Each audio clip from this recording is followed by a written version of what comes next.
이 시간 함께 보실 하나님의 말씀은 신약 성경 마가복음 14장 27절부터입니다. 예수께서 제자들에게 이르시되 너희가 다 나를 버리리라. 이는 기록된 바 내가 목자를 치리니 양들이 흩어지리라 하였음이니라. 그러나 내가 살아난 후에 너희보다 먼저 갈릴리로 가리라. 베드로가 여짜오되 다 버릴지라도 나는 그리하지 않겠나이다. 예수께서 이르시되 내가 진실로 네게 이르노니 오늘 이 밤 닭이 2번 울기 전에 네가 3번 나를 부인하리라. 베드로가 힘있게 말하되 내가 주와 함께 죽을지언정 주를 부인하지 않겠나이다 하고 모든 제자도 이와 같이 말하니라. 70일 72절 역시 제가 읽겠습니다. 그러나 베드로가 저주하며 맹세하되 나는 너희가 말하는 이 사람을 알지 못하노라 하니 닭이 곧 2번째 울더라. 이에 베드로가 예수께서 자기에게 하신 말씀 곧 닭이 2번 울기 전에 네가 3번 나를 부인하리라 하심이 기억되어 그 일을 생각하고 울었더라. 아멘. 오늘 본문 14장 27절의 첫 부분을 잠깐 보시면 예수께서 뭐라고 말씀을 하심으로 시작하시냐면은 27절에 예수께서 제자들에게 이르시되 너희가 다 나를 버리리라. 너희가 다 나를 버리리라. 그러니까 무슨 말입니까? 지금 여기 나와 함께 있는 너희 모두가 나를 버릴 것이다. 그 말씀이죠. 그래서 베드로의 답이 29절에 보게 되면 우리가 잘 아는 것처럼 베드로가 여짜오되 다 버릴지라도 나는 그리하지 않겠나이다. 이 말은 저 사람들이 모두가 다 버릴지라도 다른 제자들보다 자기가 더 낫다는 말이 아니겠습니까? 예. 그런데 주님의 입에서는 더 충격적인 말씀이 나옵니다. 30절에 보시면 30절에 예수께서 이르시되 내가 진실로 내게 이르노니 오늘 이 밤입니다. 오늘 이 밤이라고 주님께서 말씀하셨습니다. 먼 나중도 아니고 바로 오늘 이 밤일 것이다. 그래서 닭이 2번 울기 전에 네가 3번, 한 번, 2번도 아니고 무려 3번이나 나를 너는 부인하게 될 것이다. 그런데 주님의 이 말씀을 들은 후에도 베드로는 아직 자신을 제대로 보지 못하고 있습니다. 31절에 베드로가 힘있게 말하되 베드로는 힘있게 말했습니다. 힘있게 말했습니다. 그리고 내가 주와 함께 죽을지언정 부인하지 않을 것입니다. 아마 베드로가 이 말을 했을 때 거짓으로 한 말은 아니었을 것으로 보입니다. 베드로라는 사람을 생각해 볼 때 그는 비겁한 성격의 사람이 아니었고 이 말을 했을 때 나름대로는 순수하고 진지한 마음먹음이요 결의였을 것입니다. 그런데 이제 얼마 지나지 않아 베드로가 현실을 자각하는 시간이 오게 되었습니다. 요즘 말로 현실을 자각하는 타임을 뭐라고 하죠? 현타가 온 것입니다. 그 31절에 내가 죽을지언정 여기까지는 아직 이론이었습니다. 아직 현실이 아니었습니다. 이제 예수님이 잡히시면서부터는 이론이 아닌 실제 엄연한 현실의 시간입니다. 그래서 이걸 우리식으로 표현해 보자면 지금까지는 교회 아니었습니다. 예배 시간, 이 기도회의 시간이었습니다. 이제부터는 교회 문을 나서서 들어가게 되는 땀냄새 나는 삶의 현장입니다. 내가 부딪히며 살아내야 할 구체적인 현실입니다. 그 시간입니다. 그것이 가정이든 직장이든 혹은 다른 어떤 곳이든 그 현실입니다. 베드로는 자기 앞에 험악한 상황이 전개되기 시작할 때 그러니까 칼과 창이 부딪히는 무시무시한 소리, 재판과 신문의 자리가 펼쳐지고 여러분 막 고문 도구가 놓여지고 그런 자리 우리가 보기만 해도 끔찍하지 않습니까? 겁이 덜컥 나지 않습니까? 예. 그리고 재판과 신문의 자리가 펼쳐지고 그렇게 대단해 보였던 예수님은 포박당해 범죄자 신세가 돼서 무력하게 힘 하나 쓰지 못하고 서 계시는 것으로 보였을 때 여러분 그 앞에 우리 14장 69절 오늘 읽지는 않았습니다만 14장 69절 말씀을 잠깐 보시게 되면요. 69절에 보시게 되면 여종이 그를 보고 베드로를 보고 곁에 서 있는 자들에게 다시 이르되 이 사람은 그 도당이라. 이제 도당이라고 되어 있습니다만은 이 무슨 뜻이냐면은 이 사람은 그들 중에 한 사람이라 그런 말입니다. 그들 중에 한 사람이라.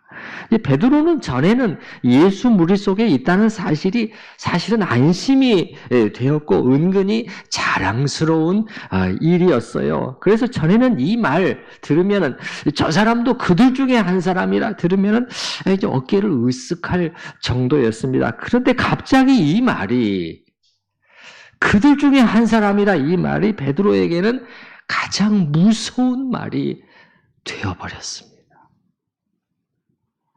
이렇게 되었을 때 베드로는 무너지되 어느 정도까지 무너졌지요?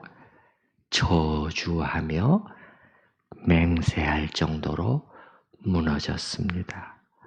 71절 다시 한번 보시면 그러나 베드로가 저주하며 맹세하되 나는 너희가 말하는 이 사람을 알지 못한다.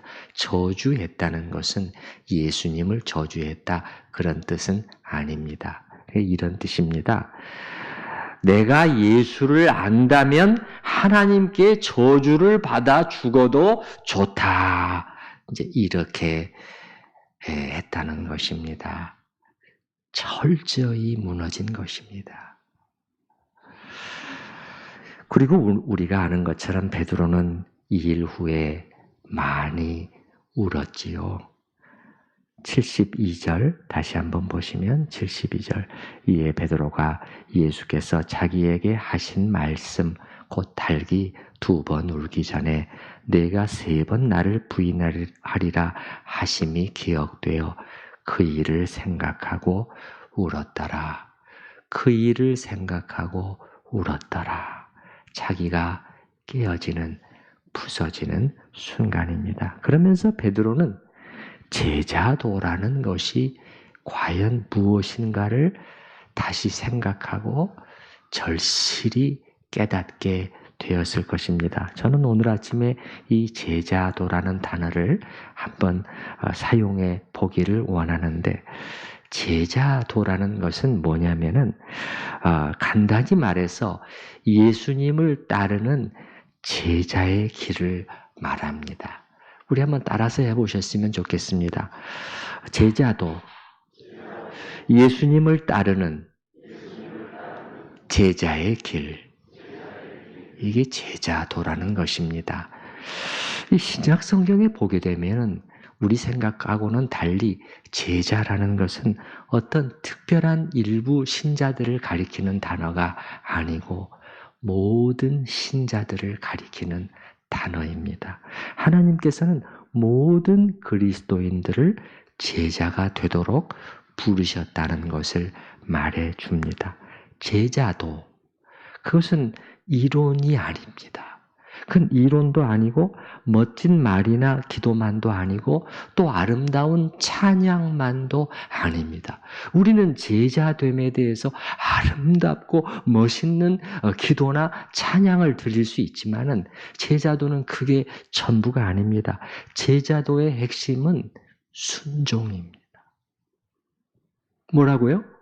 순종이에요. 이 몸을 들여 순종하는 것입니다. 베드로가 이 점을 정확히 보지를 못했던 것이 큰 결심만도 아닙니다.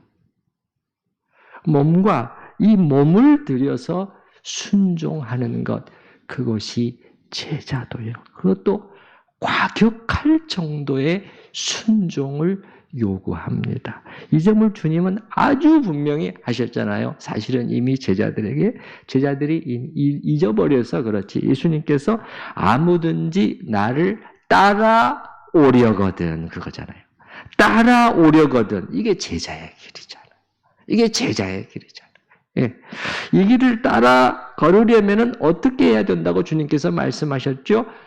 자기를 부인하고 날마다 자기 십자가를 지고. 여러분, 이 중에서 어느 한 가지 쉬운 것이 있습니까? 자기를 부인하고 날마다 어제 했는데 오늘 또다시, 오늘 했는데 내일 또다시 날마다 자기 십자가를 지고. 이 세 가지 중에서 어느 한 가지 그냥 쉽게 되는 게 있나요?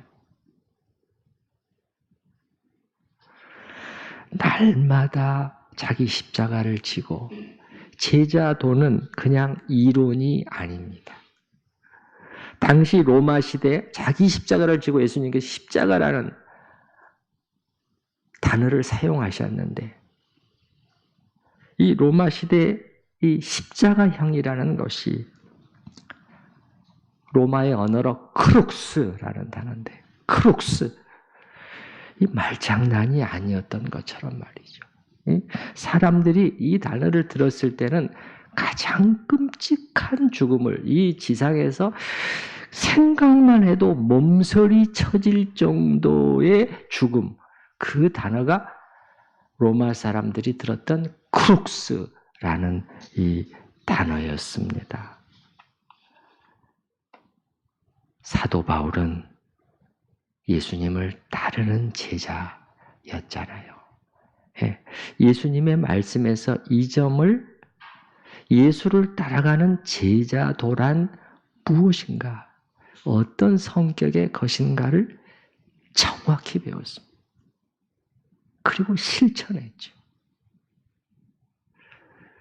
고린도후서 4장 10절, 11절 말씀을 읽어드리면, 우리가 항상 예수의 죽음을 몸에 짊어짐은 예수의 생명이 또한 우리 몸에 나타나게 하려 함이라. 예수의 죽음을 몸에 짊어진다. 이게 아까 예수님이 말씀하신 그거 아닙니까? 자기 십자가, 자신에 대한 죽음을 연습한다는 뜻이죠. 그 11절에도 또 한 번 되풀이합니다. 우리 살아있는 자가 항상 예수를 위하여 죽음에 넘겨짐은, 이게 제자도예요. 이게 제자도입니다. 그래서 무슨 제자 훈련 과정, 그래가지고 어떤 1단계, 2단계, 3단계를 완수하면 도달하는 장소가 결코 아닙니다. 결코 아니에요. 신약 성경은 우리에게 그렇게 가르치지를 않습니다. 제자도는 우리 살아있는 자가 항상 예수를 위하여 죽음에 넘겨지는 것이다. 그거를 몸으로 실천하는 것이다. 그게 제자. 예수를 위하여 죽음에 넘겨짐은 예수의 생명이 또한 우리 죽을 육체에 나타나게 하려 함이라. 이제 우리가 베드로의 실패를 통해서 제자도라는 게 무엇인가를 생각해 봤고, 이제 우리 주님을 잠시 생각해 보십시다. 베드로와는 달리 주님은 넘어지지 않으셨지요. 가장 혹독한 현실을 겪어 나가시면서도 넘어지지 않고, 베드로는 혹독한 현실이 눈앞에 펼쳐지자마자 그대로 무너져 버렸죠. 주님은 가장 혹독한 현실을 대면하시면서도 넘어지지 않고 꿋꿋이 그 길을 가실 수가 있었죠. 다시 앞쪽으로 와보십시다. 14장 27절 말씀으로 돌아와 보십시다.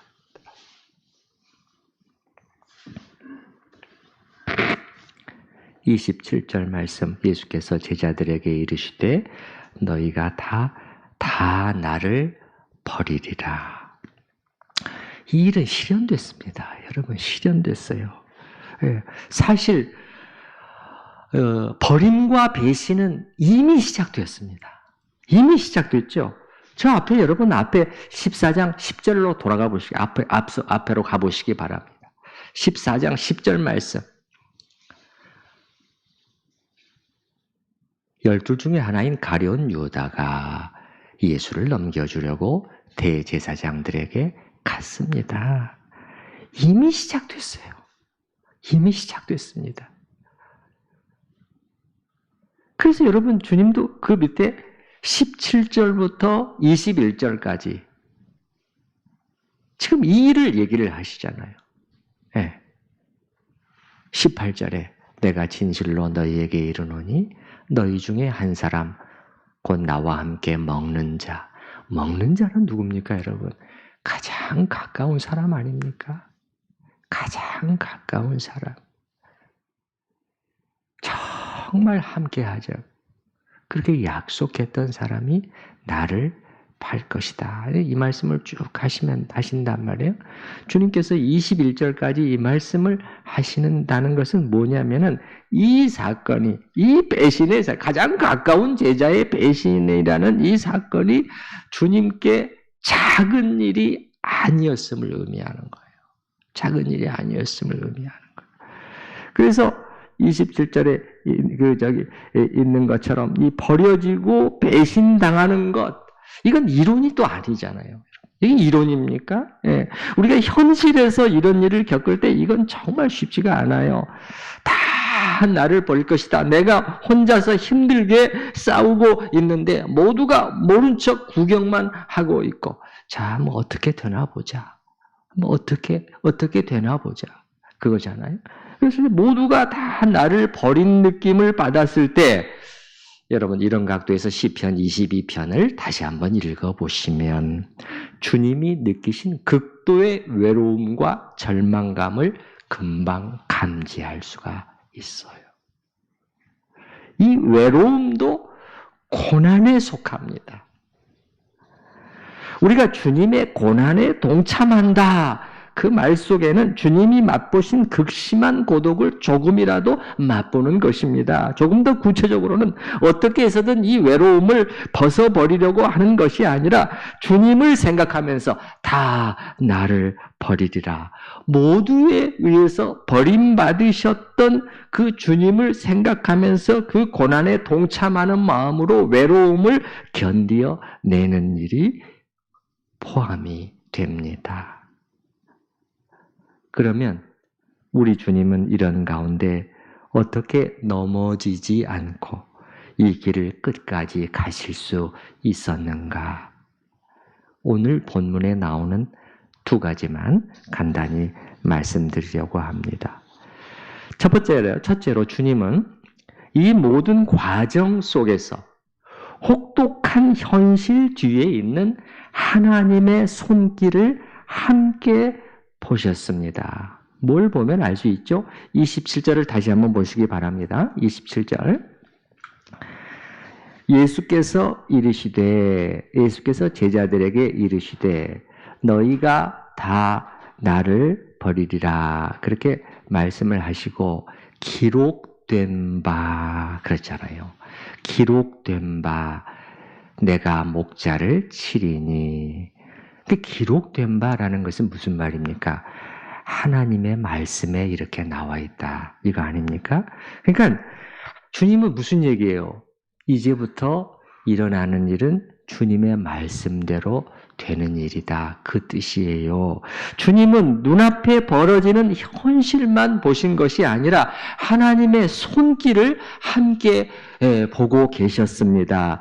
이 말씀은 기록된 바 내가 목자를 치리니 양들이 흩어지리라. 이 문장은 구약성경 스가랴서 13장 7절에 나오는 말씀을 인용하신 것입니다. 근데 여기 잘 보시게 되면 기록된 바 내가 목자를 치리니 그렇지 않습니까? 내가 그렇지 않습니까? 나는 하나님입니다.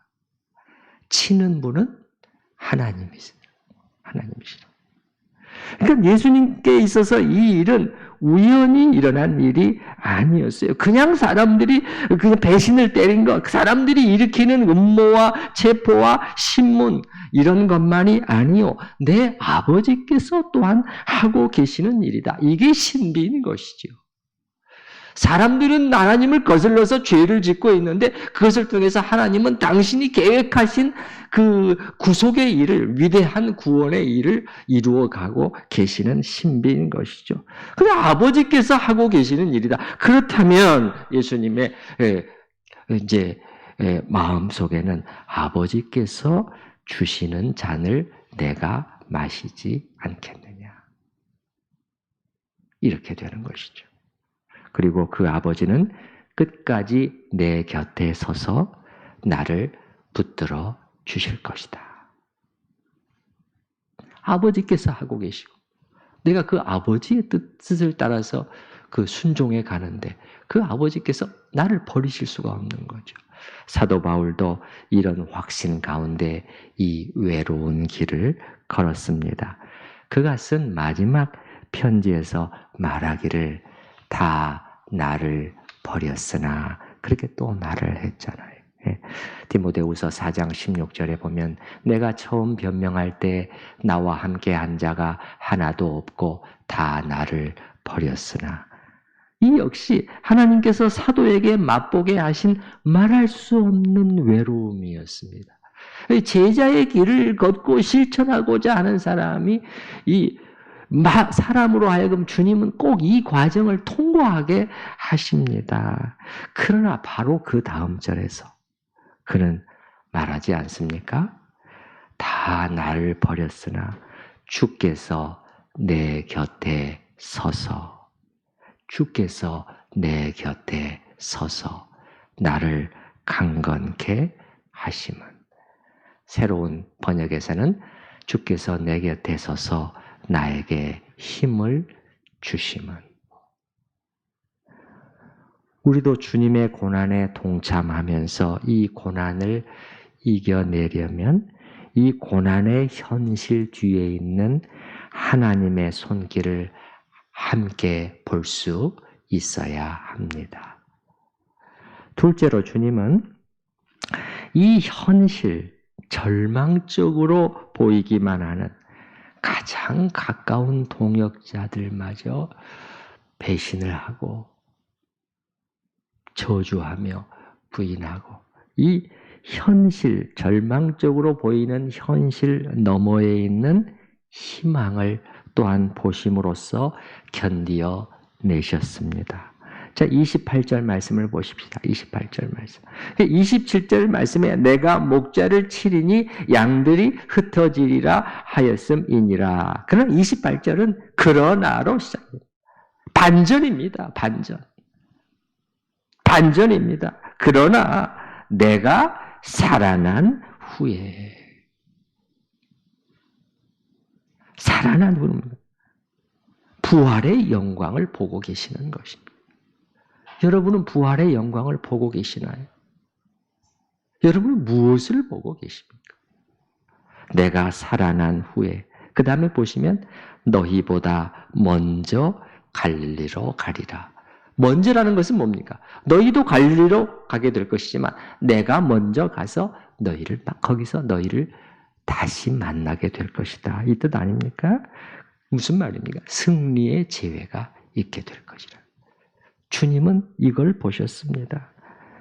하나님의 약속의 말씀에 따라서 부활이나 모든 하나님의 약속의 말씀에 따라서 그 절망의 순간에도 희망을 꼭 붙드셨습니다. 여러분도 이렇게 하실 수 있기를 바랍니다. 예.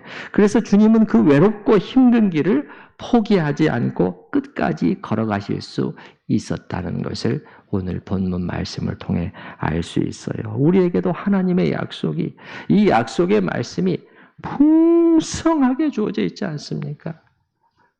너무나 풍성해서 우리한테는 이게 너무나 익숙해서 아무런 의미가 되어 있지 않을 정도의 그런 게 되어버렸지만, 우리는 말씀을, 약속의 말씀을 읽으면서도 진지하게 대하지를 않아요. 그걸 붙들고 그게 무슨 뜻인지를 묵상하지를 않아요. 믿음의 묵상을 전개하지 않습니다. 그러나 우리가 그렇게 한다면 이 약속을 따라서 이 고난 속에서도 곧 실현될, 곧 우리의 것이 될 희망을, 그 소망을 보고 붙들 때 우리는 이 고난의 현실을 견디며 극복해 나갈 수 있을 것으로 믿습니다. 우리 이 시간 오늘 살펴본 말씀을 생각을 하면서 세 가지 기도 제목을 놓고 하나씩 기도하는 시간을 같이 갖도록 하십시다. 첫 번째, 우리는 제자도를 다시 한번 생각을 해보십시다. 베드로가 실패한 모습을 통해서 우리가 배운 점은 예수님을 따르는 제자도는 이론이 아닌 현실이다. 그것도 만만치 않은 현실이다. 그냥 멋있는 말이나 기도나 찬양만이 아니다. 주님을 따르는 일은 몸으로의 순종, 그것도 과격할 정도의 순종, 값을 치름을 요구한다. 어떤 값을? 자기를 부인하고 날마다 자기 십자가를 지는, 자기 죽음을 연습하는. 여러분, 이 시간 기도하실 때 나는 과연 예수님을 따르는 이 제자의 길을 걸을 수 있는가? 그러한 걸을 준비가 되어 있는가를 돌아보시면서 기도하실 수 있기를 바랍니다. 그래야 여러분, 조금 전에 우리가 본 것처럼 예수의 생명이 우리에게 나타납니다. 내가 펄펄 살아있을 때는 나만 있습니다. 예수의 생명은 나를 통해서는 그 향기는 나타나지를 않아요. 다시 한번, 우리가 항상 예수의 죽음을 몸에 짊어짐은 그 이유는 예수의 생명이 또한 우리 몸에 나타나게 하려 합니다. 우리 살아있는 자가 항상 예수를 위하여 죽음에 또 넘겨지는 이유는 예수의 생명이 또한 우리 죽을 육체에 나타나게 하려 함이라. 우리가 이 시간 함께 기도하실 때 주님, 이 제자의 길이 무엇인가를 정확히 인식하고 그 길을 가는 제가 되게 하여 주시옵소서. 우리 같이 기도하시는 시간을 갖도록 하겠습니다.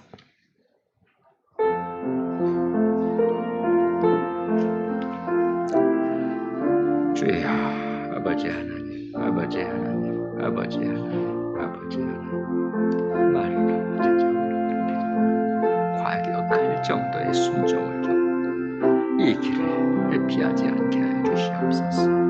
주여, 우리가 걸어가야 하는 이 길이 무엇인가를 잘 계산하게 하여 주시고, 그러나 그 길을 회피하는 어리석음에 빠지지 않도록 저희를 지켜 주시옵소서. 주여, 그리하여야 예수의 생명이 우리 안에서 솟아난다고 말씀하셨사오니 이 자기 죽음을, 이 십자가를 주여 회피하고 도망가고, 주여 죽겠다고 소리 지르고 주님 불평하고 원망한 그렇게 하지 않도록 저희를 붙들어 주시옵소서. 주님 아버지 하나님, 이 자리에 앉아있는 주의 모든 자를 그 은혜를 주시고 이 결단, 이 결심이 있게 하여 주시옵소서. 주님 도와주시옵소서. 기쁜 헌신들이 시작되게 하여 주시옵소서.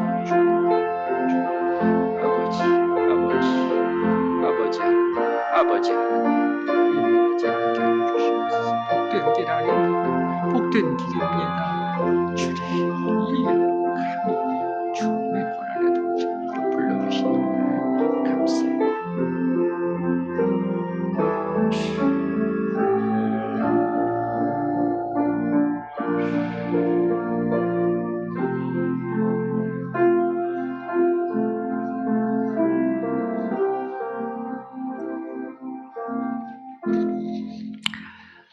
두 번째, 우리가 주님을 따르는 이 고난의 길을 잘 견디며 끝까지 갈 수 있으려면, 완주할 수 있으려면 우리는 예수님에게서 배워야 되지 않겠습니까? 오늘 본문에서는 두 가지를 예수님의 모습에서 우리가 읽었습니다. 첫 번째는 내게 일어나고 있는 이 현실 뒤, 우리가 적용해야 될 부분, 기도해야 될 부분, 현실 뒤에는 하나님의 손길이 있다. 이 일들은 그분의 뜻 안에서 일어나는 일이고, 아무리 힘들어도, 아무리 아파도, 아멘입니까? 네. 그분은 나를 버리신 것이 아니고 바로 내 곁에 서서 나에게 힘을 주고 계심을 좀 믿으실 수 있기를 바라고, 그리고 우리는 예수님처럼 고난의 현실 너머에 있는 희망, 곧 다가올, 곧 나의 것이 될 기쁨, 주 예수의 날에, 여러분 이게 현실입니다. 주 예수의 날은 곧 다가옵니다. 근데 나의 것이 될 기쁨을 우리가 볼 수 있기를 바라요. 우리에게는 얼마나 가슴 벅찬 약속들이 주어져 있습니까? 이거를 묵상하면서 뚫어져라고 보면서 나아가는 우리 모두가 될 수 있도록, 그래서 끝까지 주님 이 길을 순결하게 깨끗한 마음으로, 깨끗한 주님의 신부로 달려갈 수 있도록 우리 각자가, 또 우리 전우교회 공동체가 바로 이렇게 이런 주님의 신부가 될 수 있도록 우리 같이 기도하십시다. 주님, 아버지 하나님, 아버지 하나님, 아버지 하나님, 아버지 하나님, 주님의 손길을 놓치지 않게 하여 주시옵소서. 아무리 아파도 주여 소리 지릅니다. 저희는 그럴 수밖에 없는 게 아닙니다. 그러나 이 물음에서 피하지 않게 하여 주시옵소서.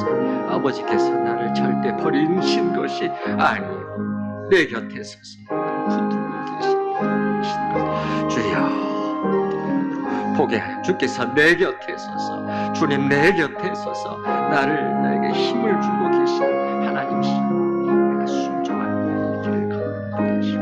주여 이 절망적인 현실을 넘어 있는 희망을 꼭 붙들 수 있도록 도와주시옵소서. 주여 우리 시선이 어느 곳에 가 있습니까? 아버지 하나님, 봐야 할 것을 보도록 도와주시옵소서. 우리 전우 성도들도, 저도 마찬가지입니다. 주님 눈앞에 현실을 보고 절망하고, 주여 주저앉지 않도록 주여 도와주시옵소서.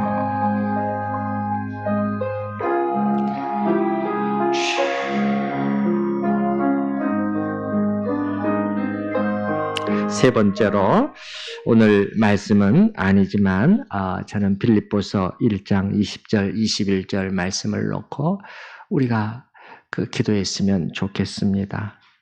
제가 읽어드리겠습니다. 나의 간절한 기대와 소망을 따라, 사도 바울의 마음입니다.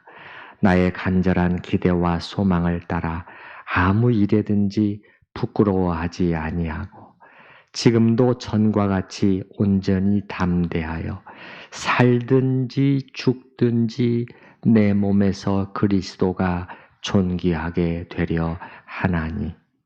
하려 하나니, 이는 내게 사는 것이 그리스도니 죽는 것도 유익함이라. 예수님을 따르면서 우리가 만나는 고난은 여러분 다만 고난을 위한 고난이 아닙니다. 그냥 아픔을 위한 아픔이 아닙니다. 그것은 뭐죠?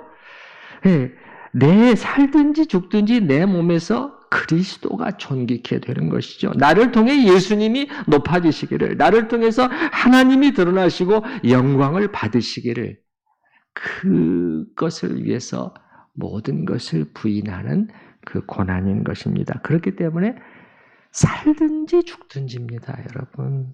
죽는 것도 유익할 수 있는 이 담대함, 이것보다 더 멋있는 삶이 어디 있을까요? 살아야 되겠다고 막 발버둥을 치고 막 다들 난리를 치고 있잖아요.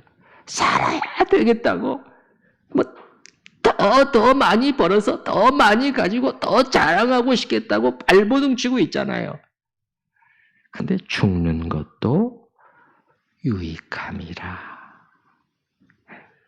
이런 자세로 살 것을 결단하는 그러한 기도를 했으면 좋겠어요. 다시 읽어드릴게요. 나의 간절한 기대와 소망을 따라 아무 일에든지 부끄러워하지 아니하고 지금도 전과 같이 온전히 담대하여 살든지 죽든지 내 몸에서 그리스도가 존귀하게 되게 하려 하나니 이는 내게 사는 것이 그리스도니 죽는 것도 유익함이라. 성경에 보면은 기도할 때 거룩한 손들을 들어 기도하기를 원하노라 이렇게 말씀하셨는데 이 마지막 기도를 드릴 때는 우리가 두 손을 주님을 향해서 들고 결단하는 기도로 같이 나아갔으면 좋겠습니다. 우리 같이 기도하십시다. 주여,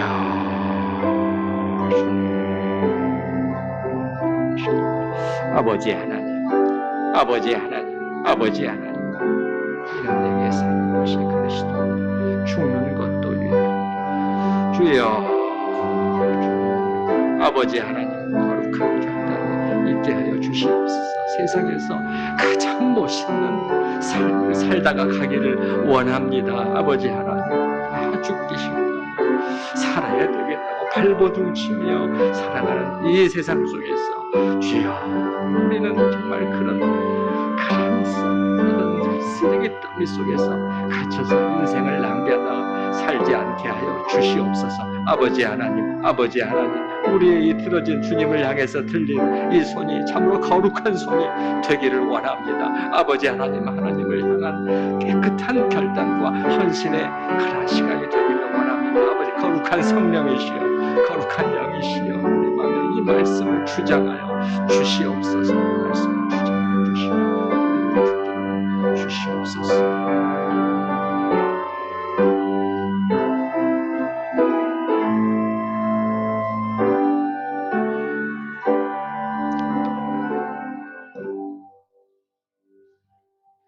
고난주간에 이 새벽 시간에 저희로 하여금 주님 가신 길,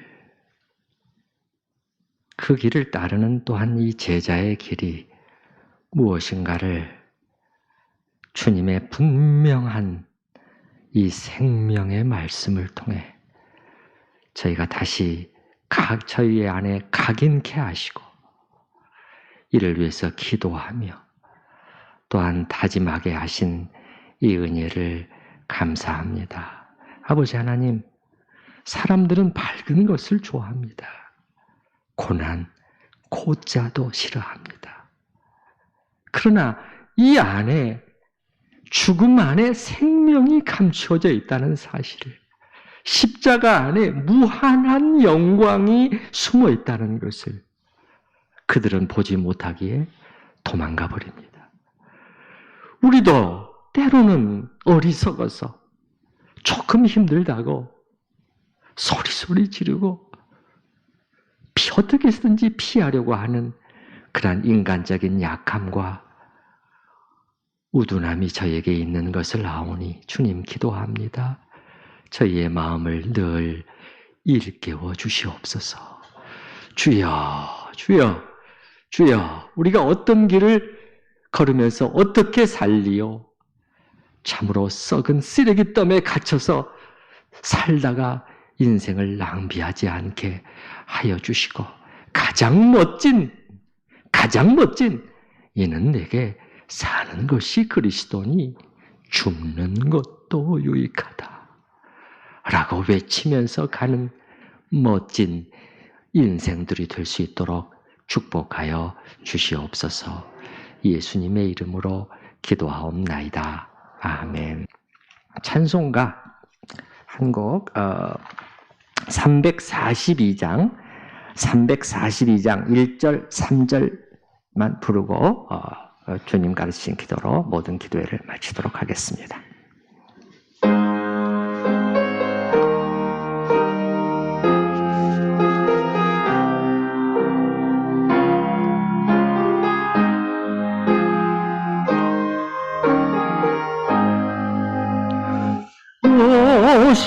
시험을 당해 죄 짓지 말고 너 용기를 다해 곧 물리치라.